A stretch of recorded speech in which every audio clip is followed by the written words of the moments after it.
কিরে কি হয়েছে তোর? কিছু না। কি কোনো প্রবলেম? প্রবলেম একটা না, হাজারটা। কি নিয়ে হাজারটা প্রবলেম? কি নিয়ে আর হবে? ওই যে গার্লফ্রেন্ড, যার লাইফে গার্লফ্রেন্ড আছে, প্রবলেম তো লাইফে আশীর্বাদের মতো। সব নষ্টের গোড়াই না যে এরা এমন এক চিজ, কি আর বলবো। নিজে লেট করলে যা সরি বলবো, শেষ।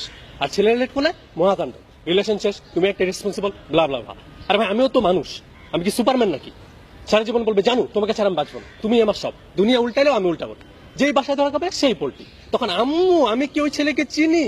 ও তো জাস্ট ফেসবুক ফ্রেন্ড ছিল, মাঝে মাঝে আমাকে ডিস্টার্বও করতো। আর ছেলেরা ধরা খাইলেই কি না খাইলেই কি, আম্মু আমি কিন্তু ওই মেয়েকে ছাড়া বাঁচবো না। আরে ভাই আমিও তো মানুষ, মানুষ তো নাকি?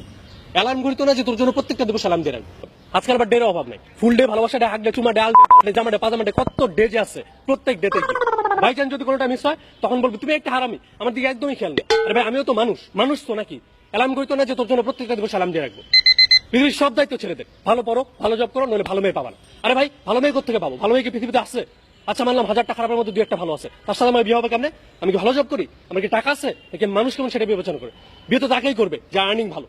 কোনো সুন্দর মেয়েকে প্রপোজ করতে যাও, বলবে নিজের চেহারাটা আয়না দেখো, তারপর প্রপোজ করতে আসবা। কিছুদিন পর এই মেয়েটা এমন একটা ছেলেকে বিয়ে করবে যার চেহারা আয়নায় দেখলে হরর মুভি দেখার 7 মিনিট।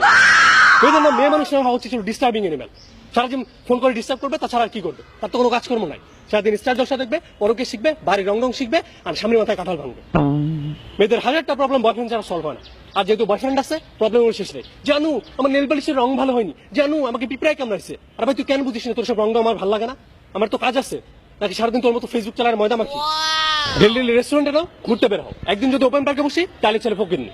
আরে যা খরচ করে তা তো ছেলেরাই করে। কোন সংবিধান আছে খরচ শুধু ছেলেরাই করবে?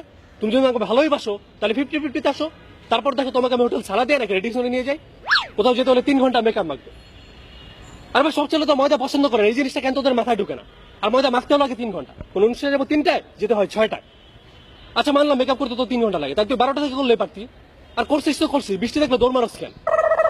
বিয়ের দিন তাদের মায়া কান্না কাঁদতেই হবে। তারপর এমন কান্না চোখ দিয়ে পানিও বের হয় না যদি মেকআপ নষ্ট হয়ে যায়। তোর কেউ বলছে কান্নার অ্যাক্টিং করতে? ছেলের হাত ধরে যখন বাসা থেকে পালাও তখন তো তোমার চোখ দিয়ে পানি বের হয়। বিয়ের দিন ছেলে মুখে রুমাল করে বসে থাকে আর মেয়ে পিক তুলেই যায় যেন সুপার মডেল। আরে ভাই আজকে তো তোর বিয়ের দিন, আজকে তো তোর মডেলিং এর দিন না। বিয়ের পর তার বাবা মার সাথে থাকলে ছেলে খুব ভালো, আর আবার মামার কথা শুনলেই চোখ কপালে, তখন চেহারার মধ্যে স্টার জলসা ভাব চলে আসে। আমরা যদি মেয়েদের সাথে ঘুরি তখন ছেলে খারাপ, চরিত্র খারাপ, বাসায় রীতিমতো মিছিল শুরু করে দেয়। আর তার আগে যদি কিছু বলি তখন বলবে ও আমি কি আনস্মার্ট, আমি কি unculture, what you are. 1 minute পর ফেসবুকে selfie, feeling alone, feeling boring, feeling wow. আরে ভাই তোমার এত ফিলিং কোত্থেকে আসে? কোথাও বের হলে তারা আমাদের ফটোগ্রাফার ভাবতে শুরু করে, এক পোজ দিয়ে নষ্ট ছবি তুলবে, তারপর বলবে একটাও ভালো হয়নি। আরে ভাই ছবি কোত্থেকে ভালো হবে? তোমার তো চেহারাই ভালো না।